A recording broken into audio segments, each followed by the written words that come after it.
এই কাজ করলে আপনি মহা ভুল করবেন। কি অ্যাডভোকেট অর্ঘ গাঙ্গুলি, আপনি এসে গেছেন? আসবো না, ল পাস করে 2 বছর বাড়িতে বসেছিলাম, বৈদির কেসটা আপনি আমার তো প্রথম কেস তুলে দিয়েছে। কেসের ম্যারিটে কেমন বুঝলেন? আমি যদি আমার ওই পাগলা ভাই কঙ্কনকে এই পৃথিবী থেকে চিরতরে সরিয়ে দিই, তাহলে আমার বাবার পৈতৃক সম্পত্তি কি আমার হাতে আসবে না? না, আপনার বাবার এই উইলের জন্য আপনার বাবা স্বেচ্ছায় সব জ্ঞানী উইল করেছেন যে কনকন বাবুর জীবন দশা আপনি যদি ভরণ পোষণ পাবেন। দৈবাত কোনো কারণে কনকন বাবু মৃত্যু হলে আপনার বাবার সম্পত্তি সরকার চিরদিনের জন্য বাজেয়াপ্ত করবে। ফার্দার এই কথা বললে আমি তোমাকে গুলি করে মারবো বলে। আমার কি দোষ স্যার? উইলটা তো আমি করিনি, উইলটা করেছেন আপনার বাবা। উইলের স্পষ্ট ভাষায় লেখা আছে আপনার চরিত্রহীন ও আপনার অসংযুক্ত আচরণের জন্য আপনাকে বঞ্চিত করে আপনার বইমাত্র ভাই কনকনকে তিনি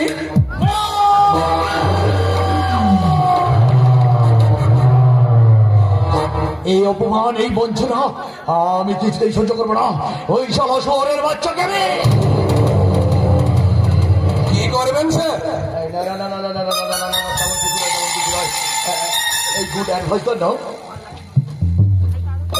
গুড অ্যাডভাইস দেওয়ার জন্য এই 50,000 টাকা। এই সামান্য কাজের জন্য 50,000 টাকা? 50,000 টাকা নয়, আসলে এই গিফটটা তোমার আদরের বৌদি বিউটিকে দিয়ে দিও। নিশ্চিত নিয়ে যাবো স্যার। যে বইটির জন্য আজ আমি প্রতিষ্ঠা পেয়েছি, গত 2 বছর ধরে মার লাঞ্ছনা গঞ্জনা আর বাবার উপদেশ শুনতে শুনতে প্রাণটা উষ্টাগত হয়ে গেছি। আজ আমি সবার সামনে চিৎকার করে বলবো, আর আমি বেকার নই, আর আমি কর্মহীন নই। এই অসাধন সাধন করেছি আমার বৈদিক বিভূতি।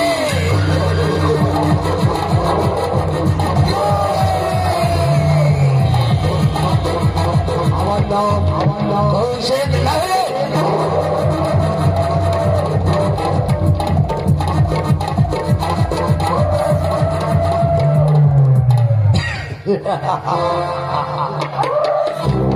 বোমা ছুড়ে দিলাম।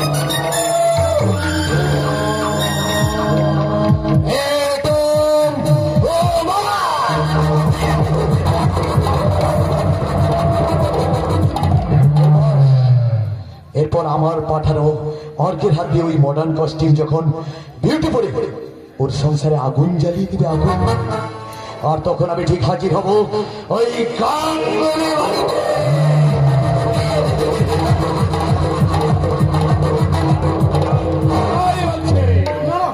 আমি যাবো না, আমাকে ছুড়ে দাও, ছুড়ে দাও বলছি। এই দেখেছেন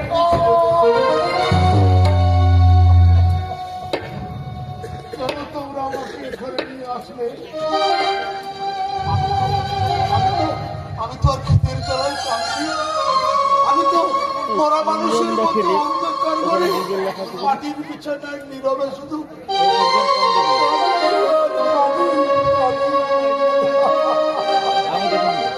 ছি ছি ছি ছি ছি ছি ছি ছি রমজান, এটা কি করছিস? তুই কঙ্কনকে এভাবে চাবুক মেরেছিস? কি করবো বস, ও যে কিছুতে এখানে আসতে রাজি হচ্ছিল না, তাই তো বাধ্য হয়ে চাবুক মারতে মারতে এখানে নিয়েছে। তুই ভীষণ অন্যায় করেছিস রমজান, তুই ভীষণ অন্যায় করেছিস। তুই কি জানিস না কঙ্কন আমার ভাই? দেখি আজ হঠাৎ অন্য সুরে কথা বলছেন কেন? এতদিন যে আমি ওষুধ ছিলাম, ওষুধ, তাই তো আমি আমার লক্ষণের মতো ভাইকে ঠিক চিনতে পারিনি। ভাই কঙ্কন, আমি মহা অন্যায় করেছি রে ভাই, মহা অন্যায় করেছি। তুই আমায় ক্ষমা করে দে ভাই, তুই আমায় ক্ষমা করে দে। হিংস হাইনার দুই চোখে কুমিরের অশ্রু, শয়তানের মুখে অমৃতের বাণী। আমার জীবনটা নিয়ে আর কত রসিকতা করবে দাদা? আমি তোমাকে বহুবার বলেছি দাদা, আমার মূল্যহীন জীবনটার প্রতি আর কোনো মোহ নাই দাদা। তাই তুমি আমাকে আমাকে খুন করে মুক্তি দাও দাদা, মুক্তি দাও। তুই এমন করে বলিস না রে ভাই কঙ্কন। তুই ছাড়া এই পৃথিবীতে আমার কি আছে বল? যদিও একটা বই ছিল, আমি তাকে আমার হাতে গলা টিপে খুন করেছি রে কঙ্কন। দাদা জানিস কঙ্কন, এই জীবনের প্রতি না আমার ভীষণ ঘেন্না ধরে গেছে রে ভাই। তাই তো আমি ঈশ্বরকে ডেকে বলি, হে ঈশ্বর,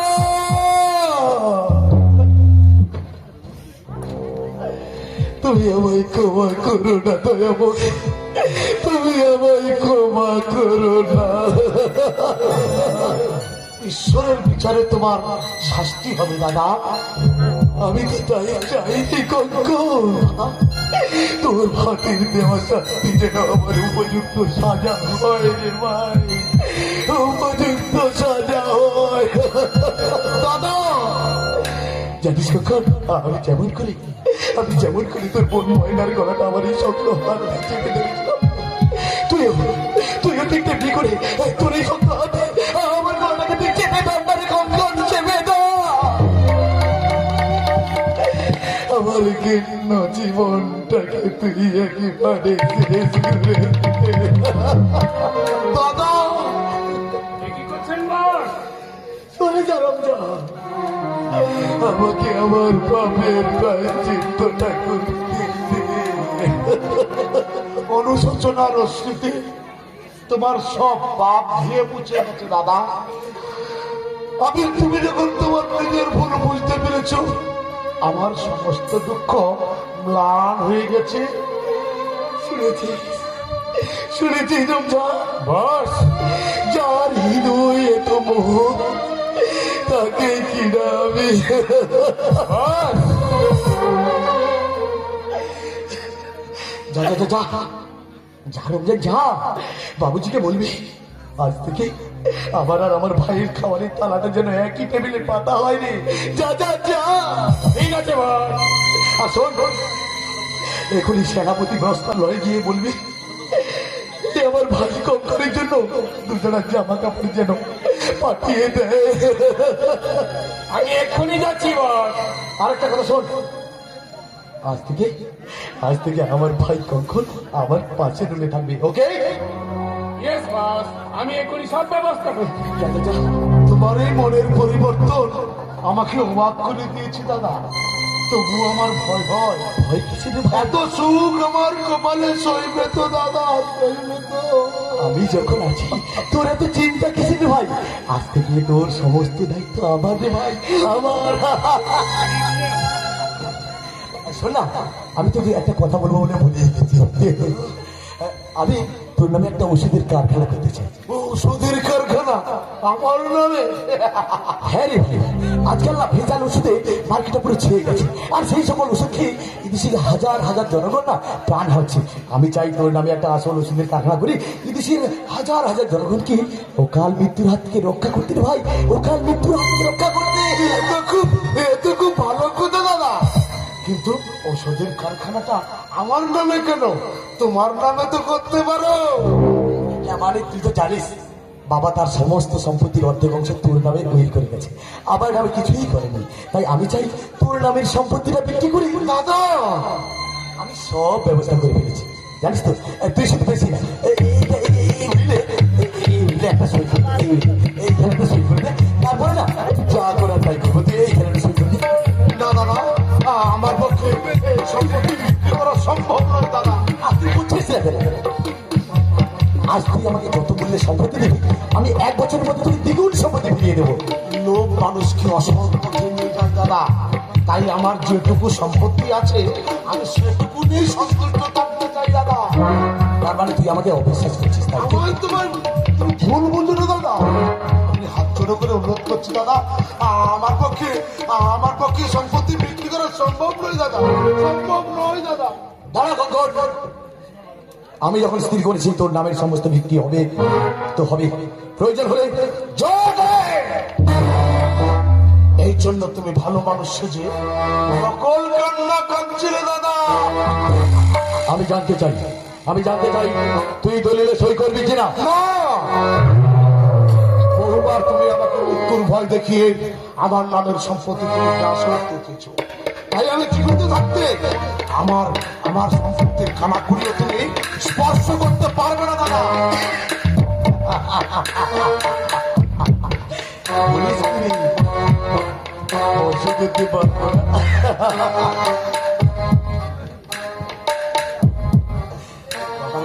না না, তুমি কোনোদিন পারবে না, কোনোদিনও পারবে না তুমি। ভেবেছিলাম আমি আরো তোকে কিছুদিন সুস্থ স্বাভাবিকভাবে বাঁচতে দেবো। তুই যখন বাঁচতে চাস না, তাতে আমার কি দোষ বল? রমজান, এই রমজান,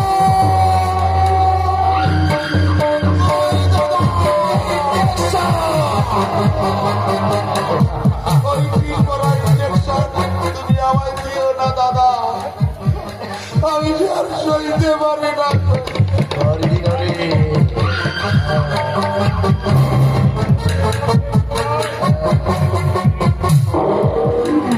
তাই তো সারা শরীরে দাও দাও করে জ্বলতে থাকে। তোমায় আমি হাত জোড় করে অনুরোধ করছি দাদা,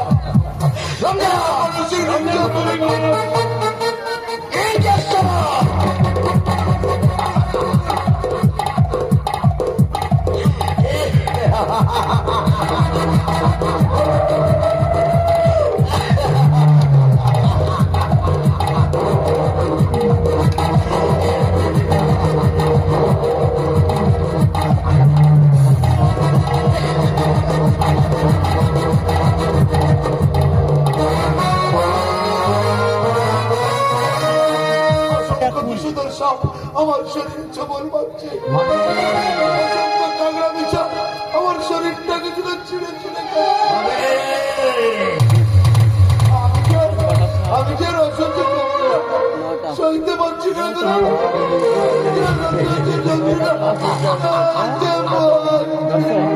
পাগলা যাবে হয়ে গেছে বস। ওকে ওর ঘরে নিয়ে যা। আর শোন, নজর রাখি ও যেন বের না হয়। ওকে? ওকে বস।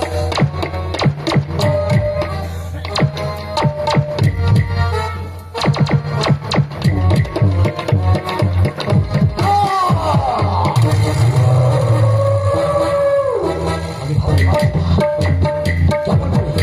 কেমন করে ওই পাগলাটার কাছ থেকে সমস্ত সম্পত্তি ছিনিয়ে নেব? কেমন করে? তাহলে কি ওই পাগলাটার কাছে আমাকে হেরে যেতে হবে? ননে আই কান্ট হেল্প ওই শোলের বাচ্চাকে আমি নমস্তে বস, সাথ সাথ আপনার দিল মহলের দিল প্যারি চাপা। Well done. Well done, my boy. Wonderful choice তোমার। তোমার নামটা হয় চাপা রানী। Very sweet. Very sweet তোমার নাম। তোমার মিষ্টি মিষ্টি, তোমার মিষ্টি দুটো। তুমি চাকরি করতে এসেছো তাই না? আমার কামনার আর আমার যৌবনে মধুর খিদে মেটানোই হয় তোমার আসল ডিউটি। তুমি আমায় কোথায় আনলে চিন্তাবাবু? চাকরি নকরি তুমি আমায় রোনা মত তোমার বহুত মাল মশলা बस के खुश करो, देखो पैसा भी उनका बने और जिंदगी भी बढ़िया। আমি পার্থ মাস্টারের মেয়ে, ইজ্জত বিক্রি করে টাকা রোজগার করার প্রবৃত্তি আমার মনে জন্ম না। তুমি যে এত নীচ তা আমার জানা ছিল না। কোথায় পালাবে চাপারানি? আচ্ছা আমার যেতে দিন। ইন্টারভিউ দিতে এসে ইন্টারভিউ না দিয়ে চলে যাবে। তুই ইঁদুর ধরা খাঁচা দেখেছিস চাপারানি? যে খাঁচা ইঁদুর খুব সহজে প্রবেশ করতে পারে, কিন্তু হাজার চেষ্টা করলে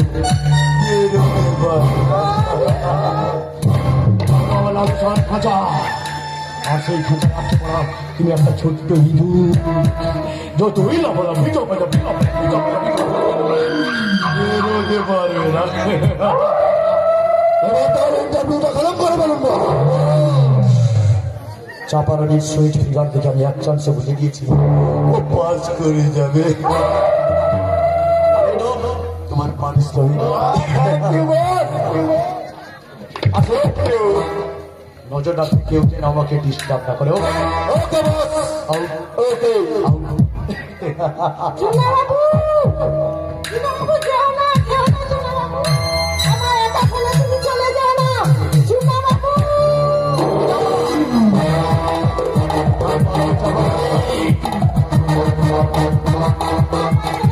ইন্টারভিউ দিতে এসে লাফালাফি করলে যে হপিয়ে উঠবে। কোথায় কোথায় বলবে? বাবা ছেড়ে দিন। এই শালা মেয়েদের একটাই দোষ, নাও গেলে বলে আমাকে একটু জড়িয়ে ধরুন, আমাকে একটু কিস করুন, আমাকে একটু আদর করুন। জানিস তোর আমি কিছুই করবো না। তুই তো আমার টাকা চাপানো মেশিন রে, টাকা চাপানো মেশিন। তোকে দিয়ে আমি কোটি কোটি টাকা, কোটি কোটি টাকা ইনকাম করবো রে। কিন্তু আমার জায়গায় অন্য কোনো ভিলেন হলে কি করতে জানিস? কি করতে হবে? তোকে তোকে এমনি করে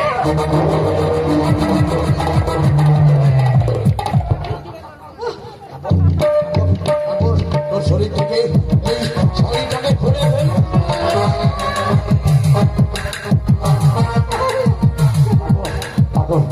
তোকে এমনি করে মারতে মারতে বেরোজ করতে হবে।